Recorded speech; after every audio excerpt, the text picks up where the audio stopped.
জনপ্রিয় কণ্ঠশিল্পী অভিনেতা তাওসান খান সম্প্রতি আন্তর্জাতিক মেকআপ আর্টিস্ট রোজা আহমেদকে বিয়ে করেছেন।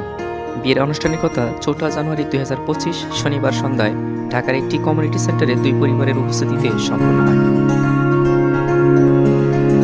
কে এই রোজা আহমেদ? চলুন জেনে নেওয়া যাক। রোজা আহমেদ নিউ ইয়র্ক ইউনিভার্সিটি থেকে কসমোটোলজিতে স্নাতক ডিগ্রি অর্জন করেছেন এবং নিউ ইয়র্কের কুইন্সে রোজার্স ব্রাইডাল নামের একটি প্রতিষ্ঠান প্রতিষ্ঠা করেছেন। তিনি একজন উদ্যোক্তাও বটে। বর্তমানে তিনি বাংলাদেশে একটি প্রতিষ্ঠানও গড়ে তুলতে চান।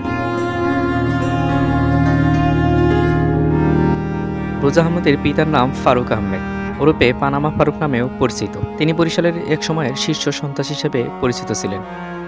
শীর্ষ সন্ত্রাসী হওয়ায় ২০১২ সালে বন্দুকযুদ্ধে র্যাবের হাতে নিহত হন রোজা আহমেদের পিতা ফারুক আহমেদ।